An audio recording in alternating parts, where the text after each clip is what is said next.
All of his co-workers were gone. What could it mean? Stanley decided to go to the meeting room. It's bucket time.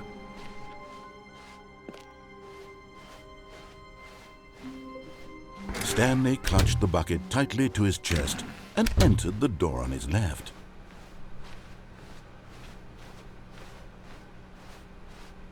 Still no one was here.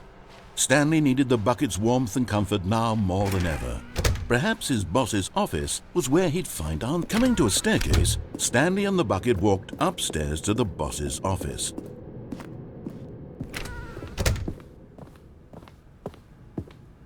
Stepping into his manager's office, Stanley was once again stunned to discover not an indication of any human life. But Stanley guessed the correct code by sheer luck. Was it that the bucket knew all along? Was the bucket guiding him? Yes, this is certainly the most logical explanation.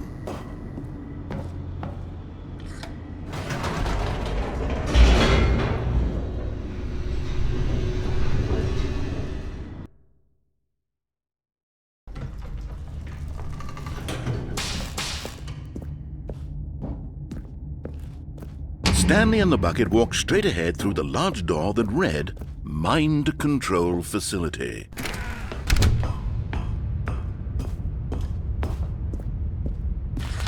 The lights rose on an enormous room packed with television screens. What horrible secret did this place hold? Stanley and the bucket both wondered to themselves.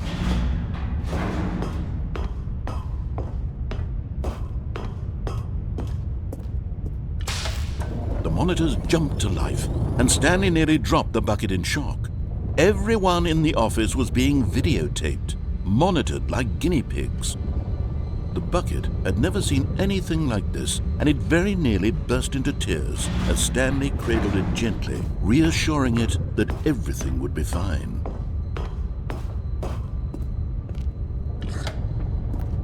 Was the bucket under the mind control facility's influence as well? Had the bucket been told to do things it didn't wish to do?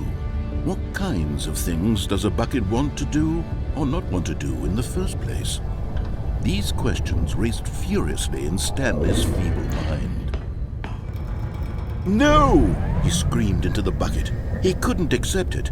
His own life in someone else's control. Never! He squeezed the bucket tighter. His one friend in the entire world. At this point, he could trust no one except for the bucket. But here was the proof. The heart of the operation. Controls labeled with emotions, happy or sad or content. Walking, eating, working, all of it monitored and commanded from this very place. And as the cold reality of his past began to sink in, Stanley decided that this machinery would never again exert its terrible power over another human life.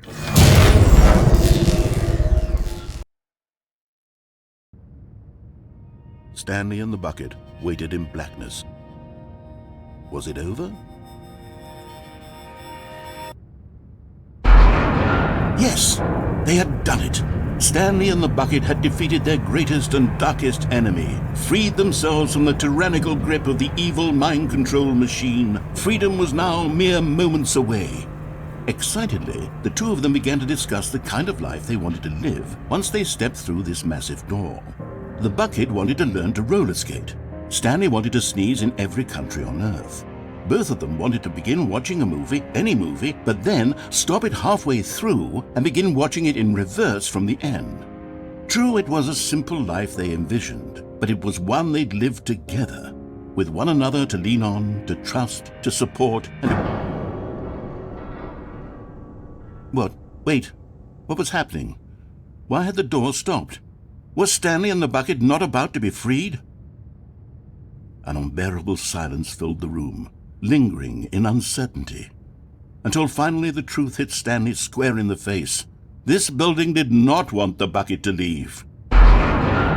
Even the facility itself recognized the incredible calming presence of the bucket, needed the soothing warmth of the bucket, would go to any lengths not to part with the bucket. No. Stanley can't leave this place, not while he has such a precious bucket in his arms. Not while this building has anything to say about it. Stanley realized he would never again leave this very room. But at least he has the bucket.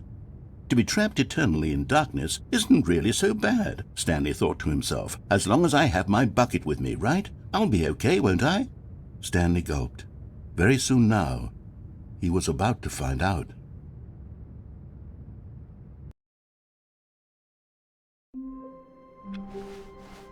All of his co-workers were gone. What could it mean? Stanley decided to go to the meeting room. It's bucket time.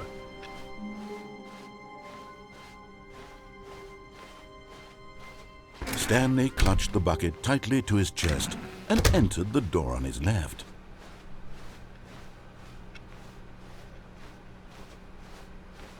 Still no one was here.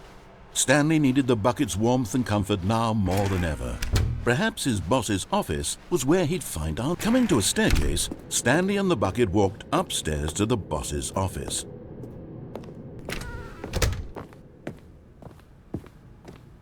Stepping into his manager's office, Stanley was once again stunned to discover not an indication of any human life.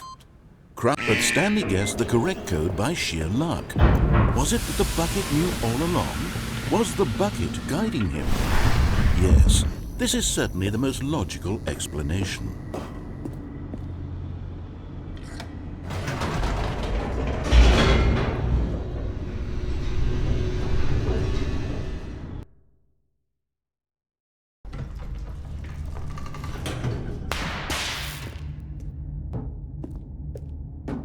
Stanley and the bucket walked straight ahead through the large door that read, Mind Control Facility.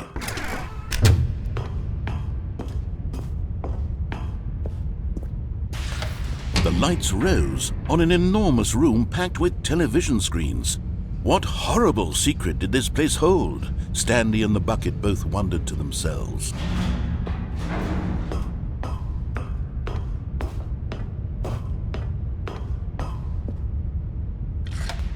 The monitors jumped to life, and Stanley nearly dropped the bucket in shock.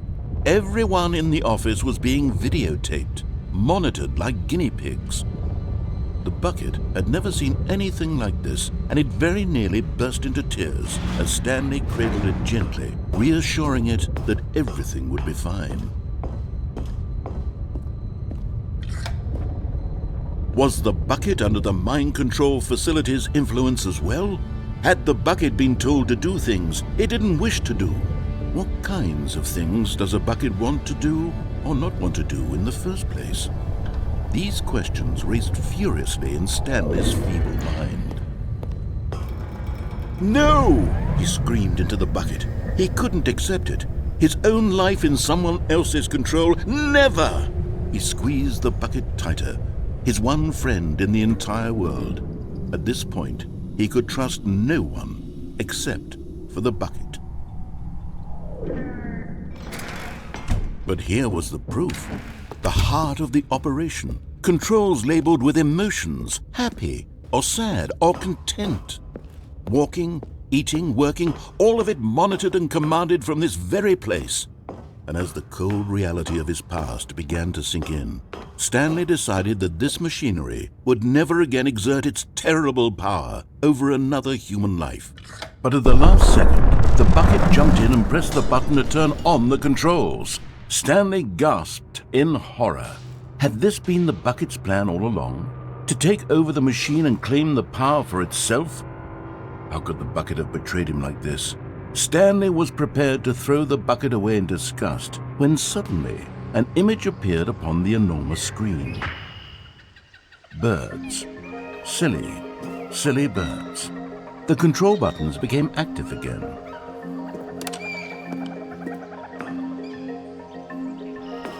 Stanley flipped through one video of silly birds after another, and then it dawned on him. This wasn't a mind control facility at all.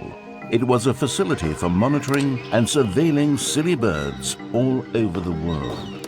The mind controls were only a facade to disguise its true intentions. Had the bucket known this all along? Stanley marveled at the metal genius in his hands, the one who had pointed him towards this incredible discovery. Stanley and the bucket never found freedom because they spent the rest of their lives here in this place, flipping through live streams of the silliest birds imaginable. Of all the possible paths his life could have taken, this one was surely the best. And Stanley was happy.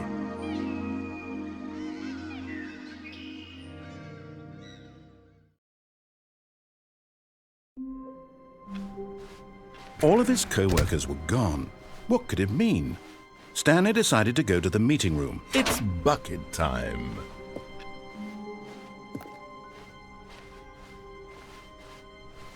Stanley clutched the bucket tightly to his chest and entered the door on his left.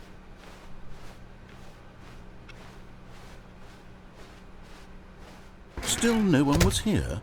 Stanley needed the bucket's warmth and comfort now more than ever. Perhaps his boss's office was where he'd find answers. Coming to a staircase, Stanley and the bucket walked upstairs to the boss's office. But Stanley just couldn't do it. He considered the possibility of facing his boss, admitting he had left his post during work hours. He might be fired for that. And in such a competitive economy, why had he taken that risk? All because he believed everyone had vanished? His boss would think he was crazy. And then something occurred to Stanley. Maybe, he thought to himself, maybe I am crazy. He looked down at the bucket in his arms. Am I crazy? He asked the bucket. The bucket returned his gaze, but said nothing at all. That's strange, Stanley thought. Usually the bucket is a source of guidance and wisdom for me in difficult times such as these. He held the bucket close, yet felt none of its familiar reassurance and comfort. And that's when Stanley realized, this isn't my bucket. It's just a normal, everyday bucket. Someone else's bucket, perhaps. How did I end up with someone else's bucket? This is all terribly wrong. Surely no good would come from this. Who knows what sorts of bizarre hallucinations Stanley might experience without the psychologically grounding presence of his bucket. And indeed, now he noticed that the rooms were repeating, which was, of course, very odd. And now he felt himself floating off the ground. Oh, gracious, he exclaimed. Without my bucket, I've gone truly mad. Where is it? I must find it. Far off in the distance now, he heard it, calling to him. Stanley! Stanley, it's me, the bucket. Could it truly be? He rushed forward from room to room, passing by one bucket after the next. None of them were his. None of them were his special bucket. Come to me, Stanley. Find me. He had to find the bucket. He had to return to his old friend. It was the only way to truly restore his sanity. And then suddenly, he froze dead in his tracks. He knew where the voice of the bucket had been coming from. The real bucket was inside of him all along. It was incredibly painful. Stanley doubled over in agony and blacked out.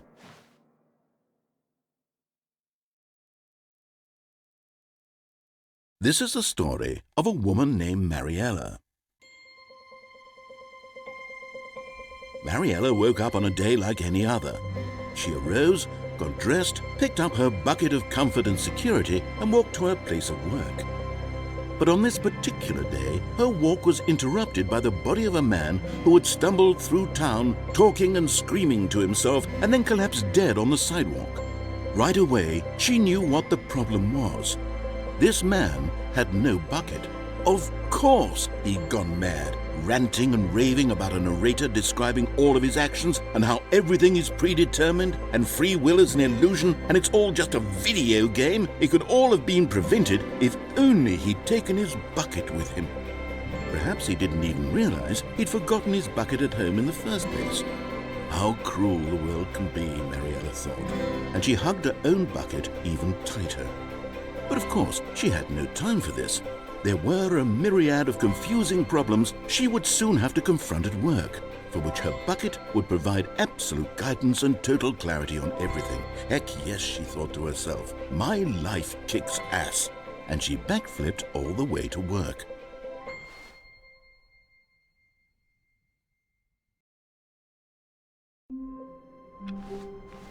All of his co-workers were gone. What could it mean? Stanley decided to go to the meeting room. It's bucket time.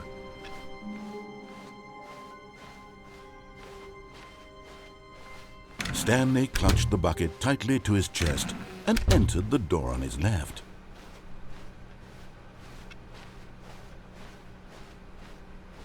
Still no one was here. Stanley needed the bucket's warmth and comfort now more than ever. Perhaps his boss's office was where he'd find answers. Coming to a staircase, Stanley and the bucket walked upstairs to the boss's office.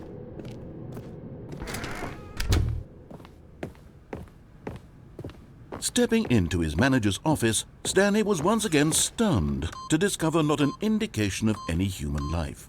But Stanley guessed the correct code by sheer luck. Was it that the bucket knew all along?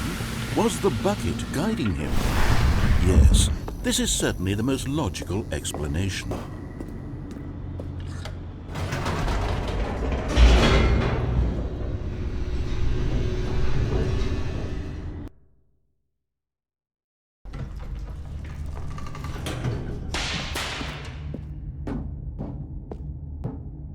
Stanley and the bucket walked straight ahead through the large door that read, Mind Control Facility. Although this passageway had the word escape written on it, the truth was that at the end of this hall, Stanley and the bucket would both meet a violent death. The door behind them was not shut. Stanley and the bucket still had every opportunity to turn around and get back on track. At this point, Stanley and the bucket were knowingly walking forward into a very painful death for each of them.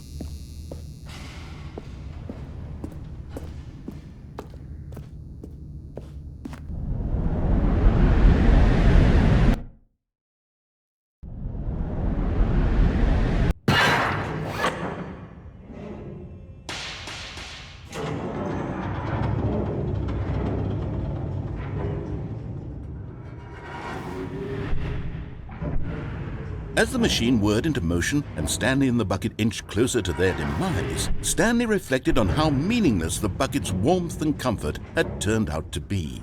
To be sure, it puts the mind and the soul at ease to embrace the bucket, but what use is a sense of ease when you're about to be crushed to death? This is what Stanley thought to himself, and he sort of kicked himself for wasting so much time carrying a bucket everywhere.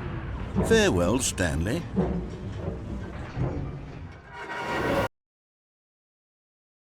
"Farewell, Stanley," cried the narrator, as Stanley and the bucket were led helplessly into the enormous metal jaws.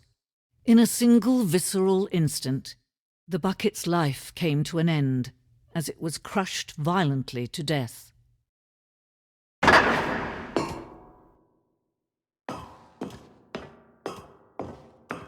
It was a shame, the death of such a magnificent bucket. It's true that all buckets are radiant in their own way, but this one stood above the rest. It was a glorious bucket to behold.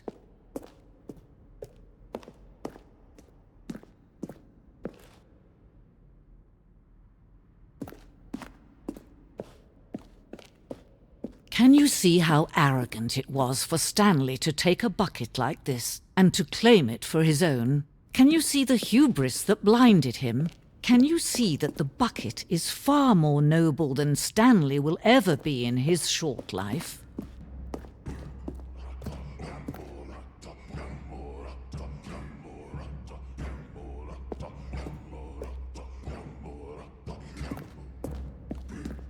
No man can own a bucket, and certainly not a bucket as dazzling to behold as this one. It is man who should kneel before the bucket.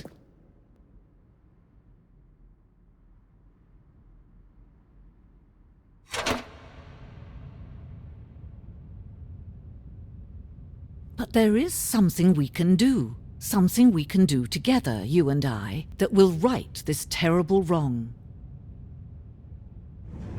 Let Stanley die. Let him be crushed by the machine. Don't reset the game. Don't give him another opportunity to run off with another beautiful bucket. We can save the world's buckets from their treatment as tools and implements if only we let Stanley die together. The bucket shall take its place as ruler, as leader, as commander of a new world, a new vision.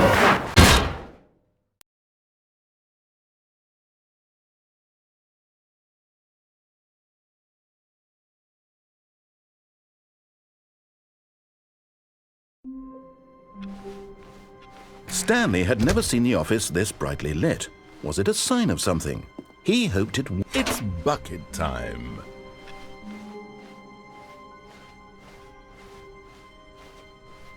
Stanley clutched the bucket tightly to his chest. This was not the correct way to the meeting room, but Stanley had felt the bucket calling to him, telling him that the employee lounge was simply the place to be. And here it was. Had the bucket turned out to be correct? Was this... No, never mind. The bucket was wrong. Stanley took the door on his left to go back, and so the two of them detoured through the maintenance section and walked straight ahead to the opposite door.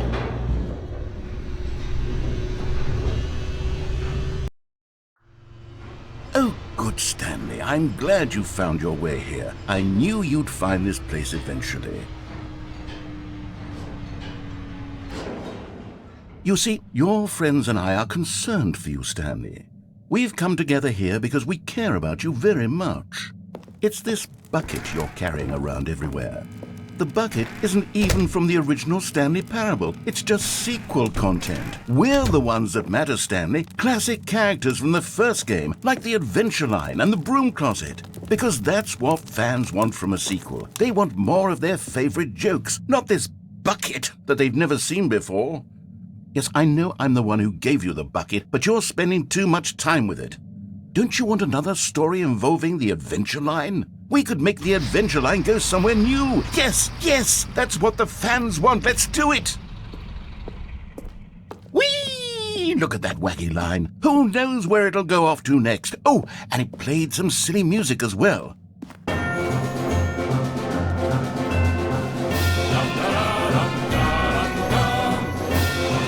Now this is what the Stanley Parable is all about. Don't you remember all those great jokes from the original dialogue? Also, Stanley is addicted to drugs and hookers.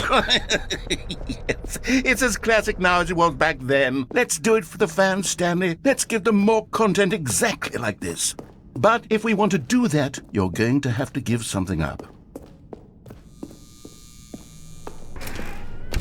Don't you get it, Stanley? We need to get rid of the bucket. That's why I'm very proud to introduce a brand new character. This is the Bucket Destroyer. I think it'll make a wonderful new addition to the rich lore of the Stanley Parable. True, it also was not in the original game, but it's such a well-fleshed-out character with so much personality that to me it already feels as though it's been part of the cast all along. Don't you agree? Can you guess what the Bucket Destroyer does? Surely you don't need me to spell it out for you. Go ahead now, Stanley. Say goodbye to the bucket, and then pop it into the machine when you're ready.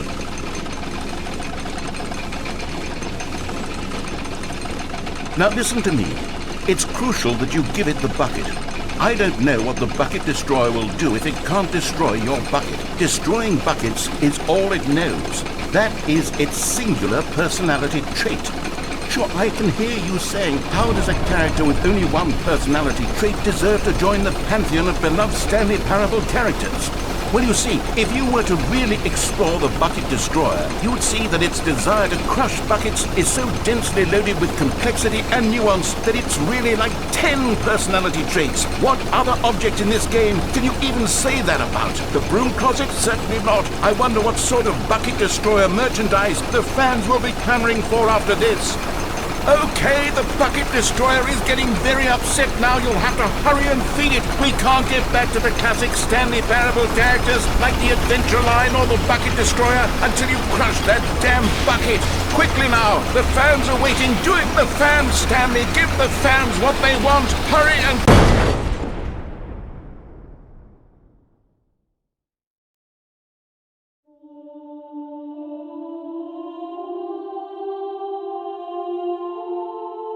The Bucket Destroyer, my prized creation.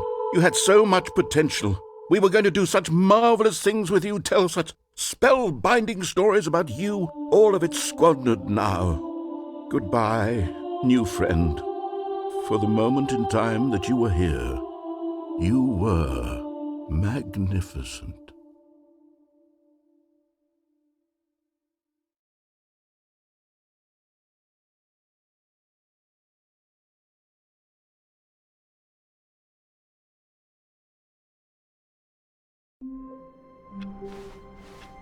All of his co-workers were gone. What could it mean? Stanley decided to go to the meeting room. It's bucket time.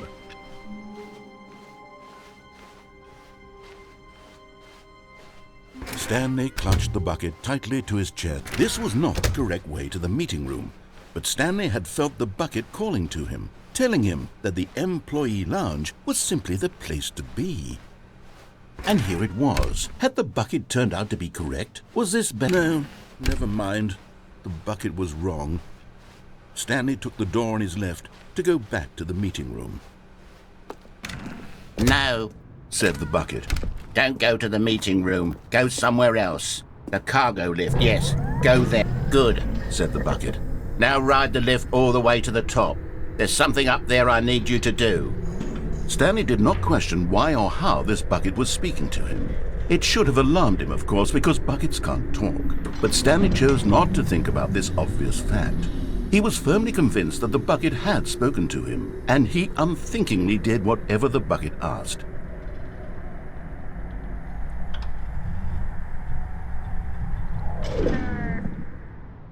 In here. Said the bucket. Go into this dark room over here. Stanley once again obeyed blindly. Now pick up the phone. Said the bucket. This is the sad story of a man named Stanley and his bucket. Once upon a time, I gave Stanley a bucket because I thought he was lonely and could use a friend. And then, very distressingly, he began to believe the bucket could speak to him. The Stanley Parable Reassurance Bucket was merely meant to provide the comforting glow of companionship. It doesn't literally talk and give you orders. Whatever Stanley is hearing the bucket say to him is just in his head. Lately, I've been concerned about him. Wouldn't you be concerned as well? To see him delusional like this, obsessing over an inanimate metal object? I want to say something to him, but I don't know how I can convince him. I don't know if he'll listen to me. Oh, I'll try anyway. Stanley, can you hear me? Listen to me. It's just a bucket. It can't think, it can't talk. All it will ever truly do for you is effectively transfer a liquid from one location to a different location. That's it. It doesn't do anything else. You see, he's not listening. He's still taking orders from the bucket. You know, once upon a time it was me he took orders from, me he trusted and listened to. Now all he cares about is his awful bucket, this stupid hunk of metal. It's sad, but I suppose he doesn't need me anymore. From now on, he's just going to cling to this bucket, this cold, empty bucket, this sort of shiny bucket. Well, I'll give it this. The bucket does have a nice shine to it. Yes, I suppose on closer inspection that it doesn't quite look like your average hardware store bucket. It's just a little more, what am I trying to say? Sturdier, more capable of transporting liquid. Like it would be better at moving an amount of water from one room to another. Oh my God, what am I saying?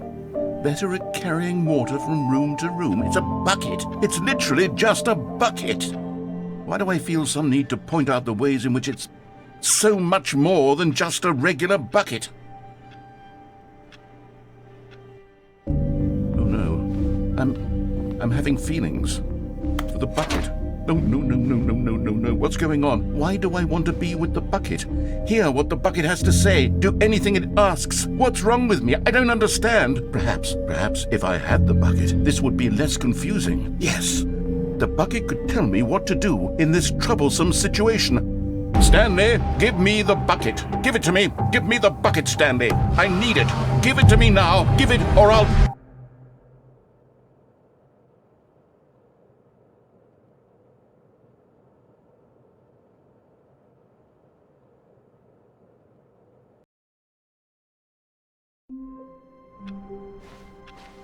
All of his co-workers were gone. What could it mean? Stanley decided to go to the meeting room. It's bucket time.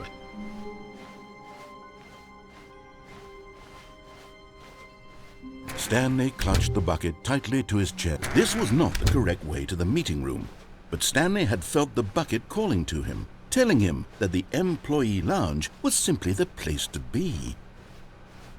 And here it was. Had the bucket turned out to be correct? Was this better? No, never mind. The bucket was wrong. Stanley took the door on his left to go back to the meeting room. No, Said the bucket. don't go to the meeting room. Go somewhere else. The cargo lift, yes. Go there. Go to the... Good, Said the bucket. Now ride the lift all the way to the top. There's something up there I need you to do. Stanley did not question why or how this bucket was speaking to him. It should have alarmed him, of course, because buckets can't talk. But Stanley chose not to think about this obvious fact.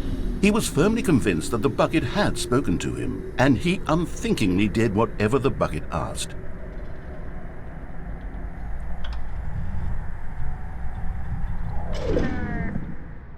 In here. Said the bucket. Go into this dark room over here. Stanley once again obeyed blindly.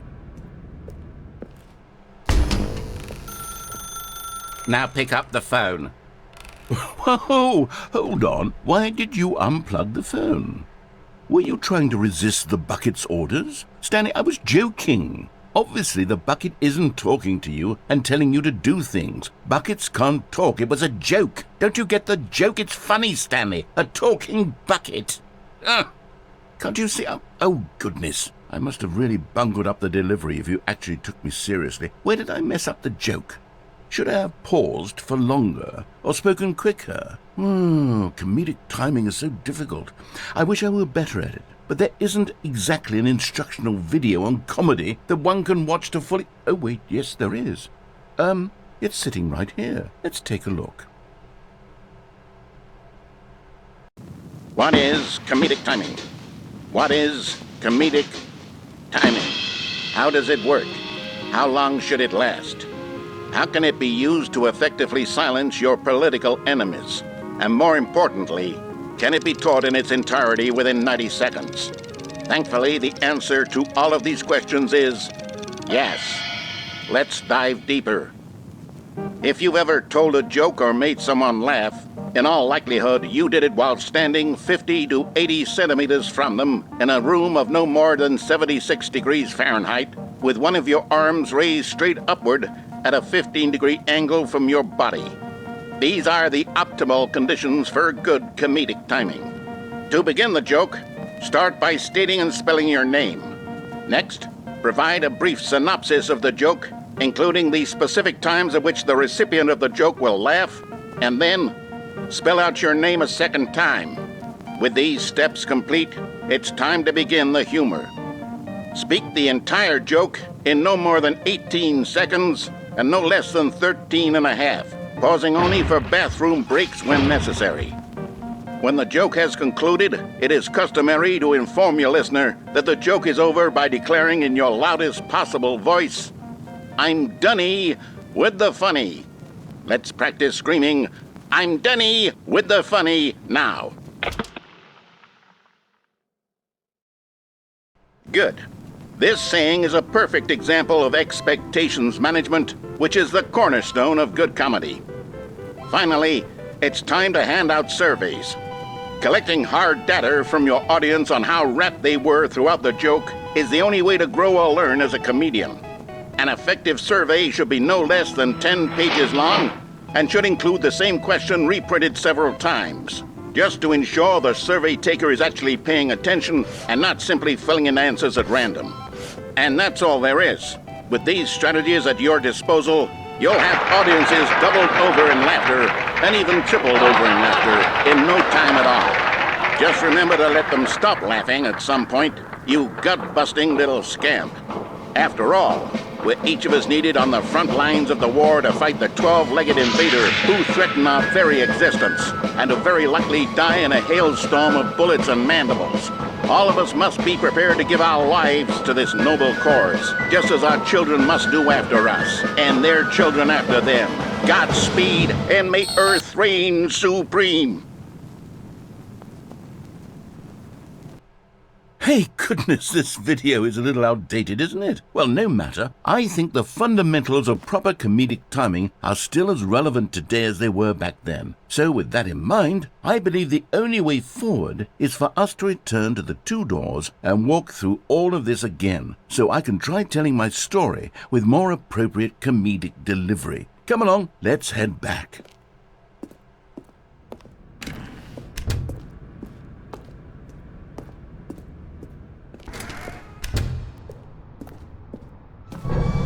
I can feel it. This time, I'm really going to nail the delivery. You'll be in stitches. A talking bucket, you'll say? How ridiculous. How absurd. What a hilarious concept. The king of comedy. That's what you'll call me. Thank goodness we had the instructional video.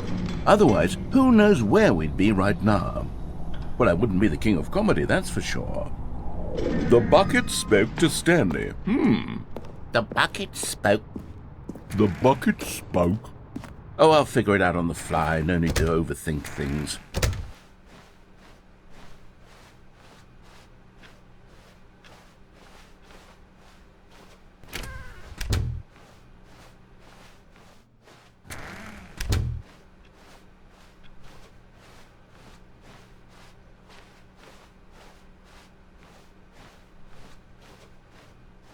Here we go.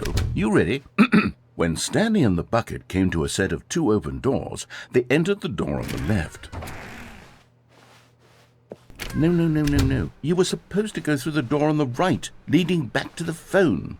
Did you not even look at the instructional video? I think this is all covered very clearly. There's no way I can make the comedic timing work now. It's done. The joke is completely done and over. It's all your fault, Stanley.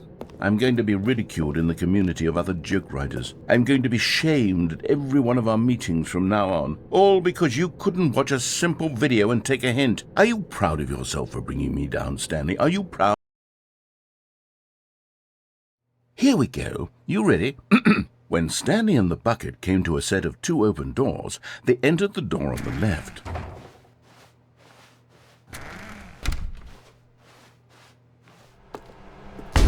What? We're back at the phone already? No. What's going on? There were supposed to be several rooms leading up to this. There was supposed to be a build-up to this point, a dramatic display of remarkable comedic wit which culminates in this scene with the phone. But now the timing's completely off. The joke will never land, or not the way it was meant to. And it's all my fault. I must have forgotten that the phone room comes immediately after the two doors room. What an egregious mistake. I've made a fool of myself. I don't deserve the title of King of Comedy. I'm nothing. I'm not even the lowliest joke-telling whelp. I think I need to go back and rewatch that instructional video again. Yes, surely that will help me improve my... Stanley, you love the bucket so much it's like you... it's as though all of your other most prized possessions pale in comparison. Yes. Well, let me try that again, Stanley. I heard that you are pale with shame over how unabashedly in love with a bucket you are. No? Still not? Is it the delivery? Pale with shame. Pale with shame? Pale... What's another word to describe a bucket? Stanley, this bucket is so metal. I think I saw it playing guitar. No. We're getting away from making fun of Stanley's obsession with the bucket, which was the whole point of this. I'm no good at these jokes. I need more instructional videos. That's exactly what it is. That's what will make me the king of comedy again. More instructional videos. Let's see.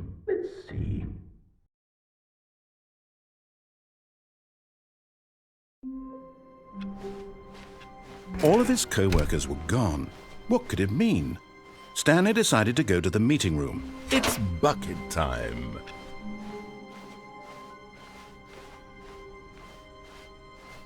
Stanley clutched the bucket tightly to his chest. This was not the correct way to the meeting room, but Stanley had felt the bucket calling to him, telling him that the employee lounge was simply the place to be.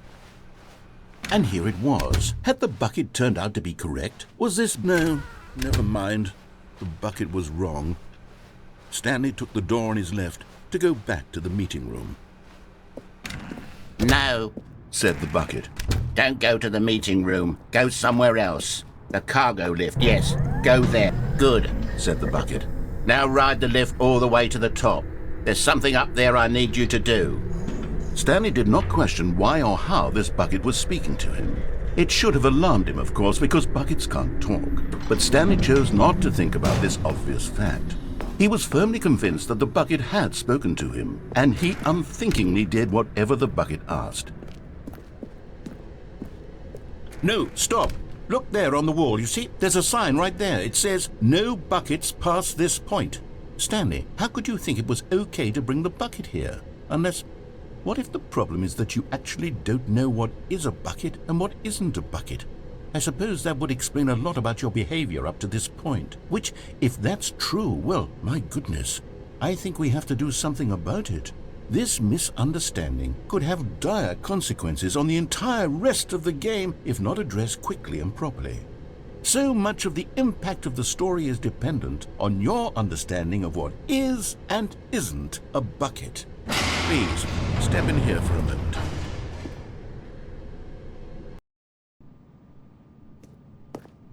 Now then, I'm going to run you through some test scenarios, and you'll tell me whether or not the thing I'm showing you is a bucket. Simple enough, right?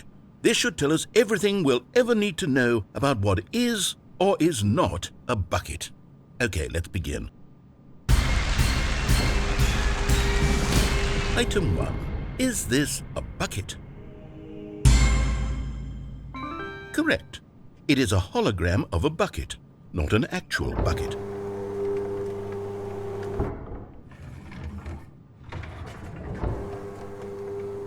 Item 2.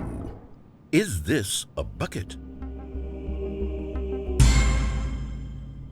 Correct. It is a 3D printed recreation of a bucket, not an actual bucket.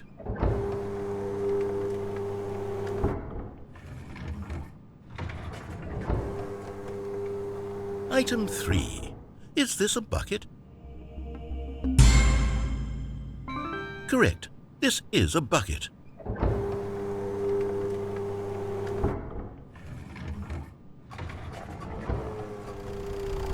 Item 4.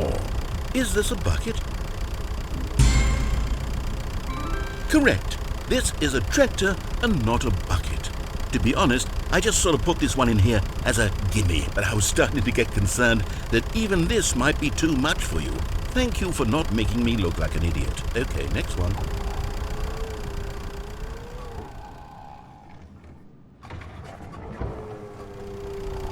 Is this a bucket?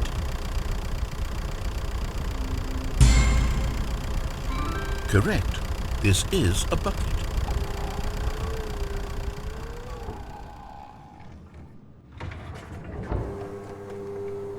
Item 6. Is this a bucket?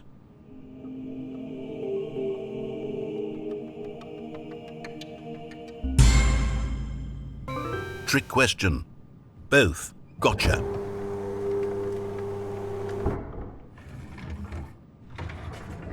Item... Wait, hold on. I can't find the next one. Let me see. It should be around here somewhere.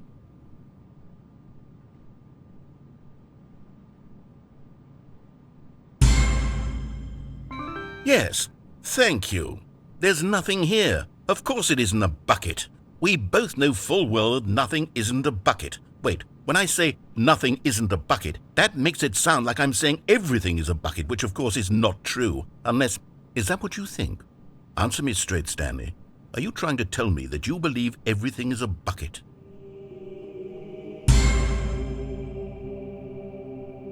You know what? I'm too confused to even sort it out.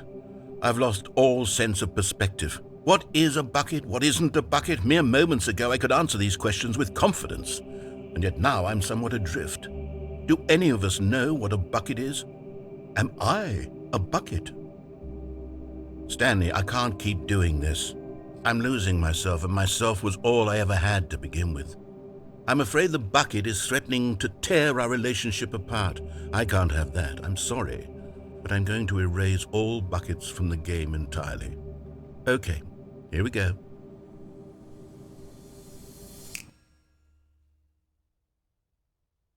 What happened? Is everything gone? Why did everything disappear? Wait, was everything a bucket? Every single thing in the game was a bucket. Oh my God, I had no idea. How could... except me. I'm not a bucket after all. And you, Stanley, you're still here. You're not a bucket either. Oh, this is wonderful news. We're not buckets. Yes, I actually feel much more at ease right now. It's delightful to get some clarity on that issue, but it doesn't change the fact that we haven't got a game. So, tell you what, I'll reset everything and we'll put back all of the buckets, okay? And we'll know that it's all a bucket. But if you run into anyone else, maybe don't mention that. Who knows what that information might do to a person? All right, here we go.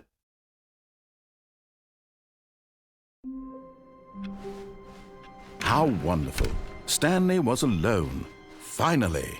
This is great. It's bucket time.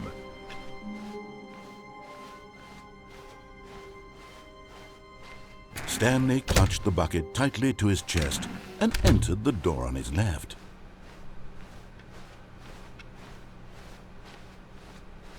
Still no one was here. Stanley needed the bucket's warmth and comfort now more than ever. Perhaps his boss's office was where he'd find out. Coming to a staircase, Stanley and the bucket walked upstairs to the boss's office.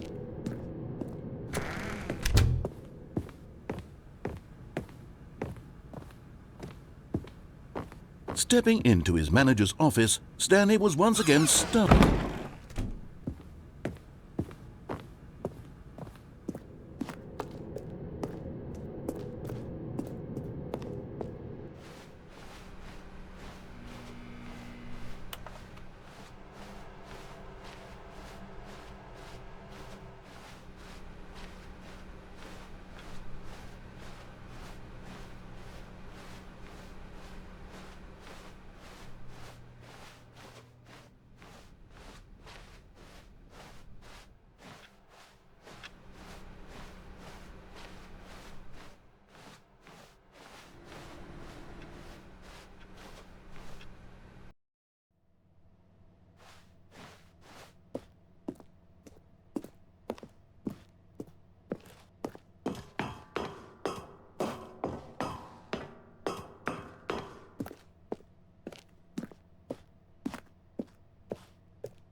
All of his co-workers were gone. What could it mean? Stanley decided to go to the meeting room. Perhaps he had simply missed a memo.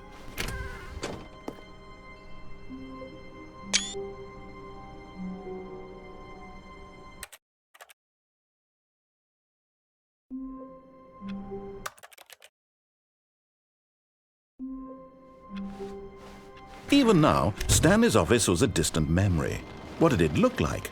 There was a computer, but It's bucket time.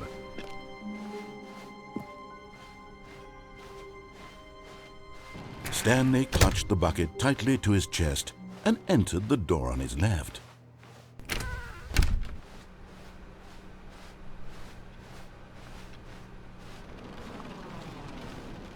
Still no one was here. Stanley needed the bucket's warmth and comfort now more than ever.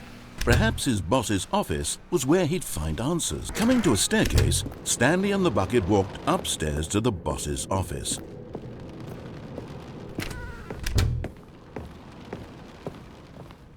Stepping into his manager's office, Stanley was once again stunned to discover not an indication of any human life. But Stanley guessed the correct code by sheer luck. Was it that the bucket knew all along? Was the bucket guiding him? Yes, this is certainly the most logical explanation.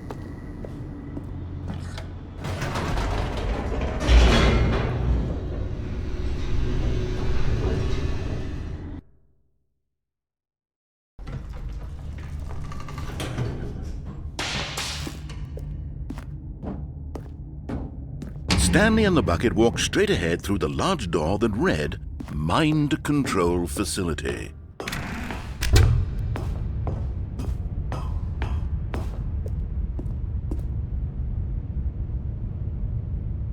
But just as Stanley was about to proceed further into the mind control facility, he tripped and fell over the railing and into the dark void below.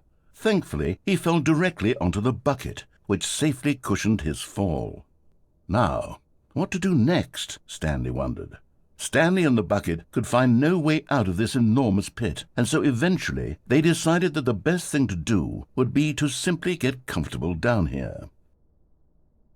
So they set up a little couch and relaxed. It really wasn't so bad down here, a bit cold perhaps. After some time had gone by, they installed a few shelves as well, and a sort of kitchenette that was useful for when the bucket was craving paninis. But it wasn't until the rugs and the standing lamps came in that it really started to feel like a home. In fact, after some time, Stanley realized that it had been ages since he had even thought of the mind control facility at all. He'd never gotten to fully explore what was up there, never been able to unearth the many mysteries of the mind control facility. This lack of closure began to eat at him. Soon he was dwelling on his regrets, and the state of their home slowly decayed as Stanley became withdrawn and neglected the cleaning. It unsettled the bucket deeply. Stanley wasn't usually like this. The bucket tried to reach out to him again and again, but to no avail. All Stanley could think about, all he could talk about, was going back, doing it over again, staying on the path. It was a mistake to leave the path. It was a mistake. It was a mistake. I need to do what the narrator says. I need to see the true ending.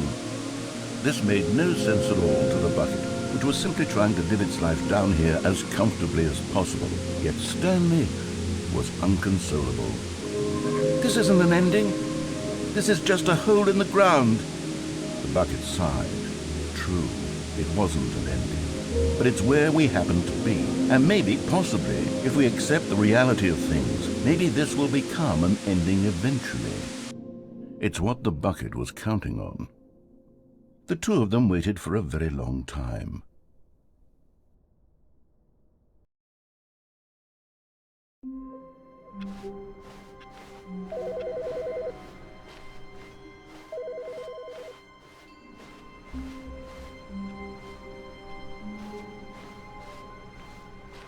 It's bucket time.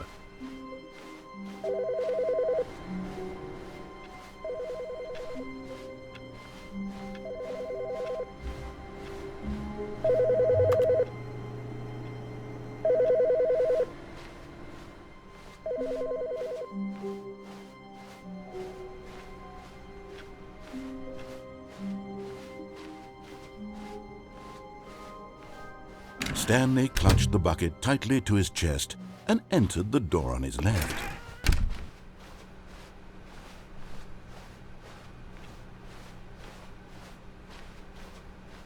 Still no one was here. Stanley needed the bucket's warmth and comfort now more than ever. Perhaps his boss's office was where he'd find answers. Coming to a staircase, Stanley and the bucket walked upstairs to the boss's office.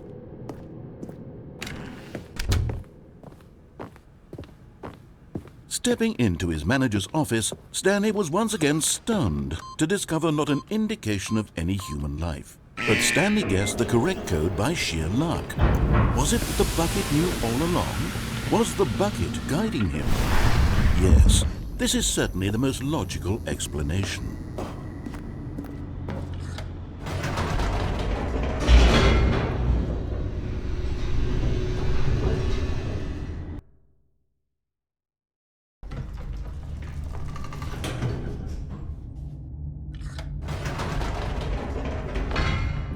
Wait, Stanley said to the bucket. Can we go back up? When I was pressing those keypad buttons, there was something very intriguing about the number 3. I want to go back so I can try pressing the number 3 again. The bucket said nothing.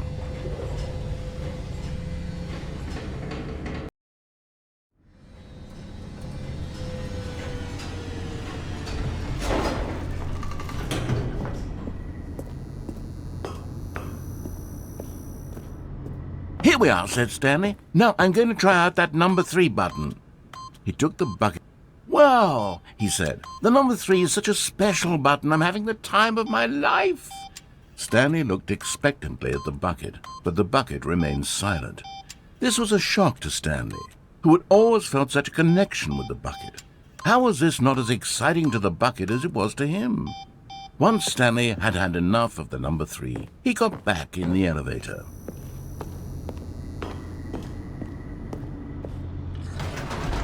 Perhaps the bucket had missed something. Perhaps it had not seen how much joy Stanley got from slamming the number 3 repeatedly.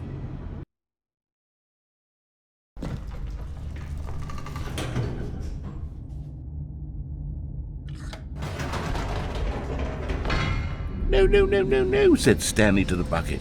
You can't go on yet. Not till you understand how much the number 3 means to me. You and I have been through so much together, and I just want you to see what I see. Feel the happiness I feel. He smiled at the bucket, and the bucket said nothing.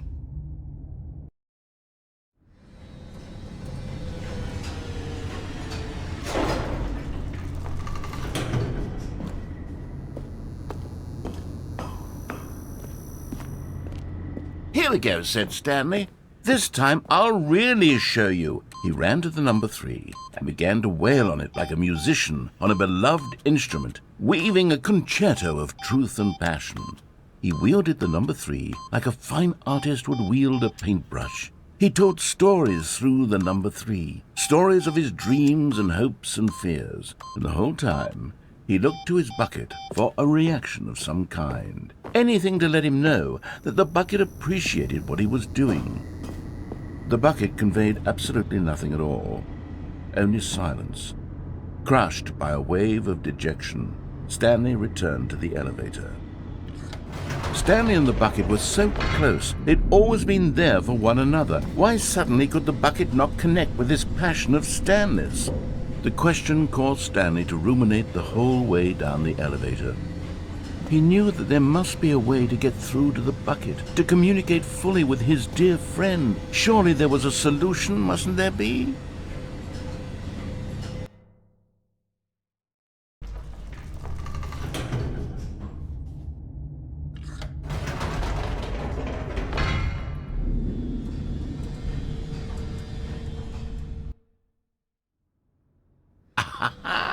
Said Stanley. I know what to do. I know how to fully express this feeling in my heart. He decided right then and there that he would hold a press conference where he would speak to the public on all matters relating to pressing the number 3 over and over. He would elaborate fully on what the number 3 meant to him and why he felt so alive when pressing it. Then the bucket would be able to see his joy through the eyes of others. It would get to see the world react to this discovery of Stanley's. And it would be through the public eye that the bucket would finally understand Stanley's work. For months, he advertised and marketed his press conference, building excitement around it, developing and rehearsing it, until it couldn't be refined a single measure further. When the big day arrived, Stanley was as prepared as he'd ever been for anything in his life. This was it. One last chance to win the bucket over. One opportunity to share a true connection with a loved one. There was no one here. Nobody had come to the press conference to hear Stanley speak, to listen to him talk about what it really means to press the number 3 on a keypad over and over. He was unloved, uninteresting, he was a failure, and in that moment Stanley knew that the bucket would never again take him seriously. There would be no connection, no deeper understanding. The bucket merely sat there in his arms, indifferent. And so it began that slowly, over many years, the two of them grew more and more distant. They spoke less and less, neither wishing to state the obvious, that any sense of real respect between them had eroded since that day at the press conference. There would be no more games, no more long conversations about passion and pursuit, only a silence that consumed the space between friends. And Stanley, having for once in his life discovered the warmth and comfort of true companionship, was cast back into the unremarkable normalcy of loneliness.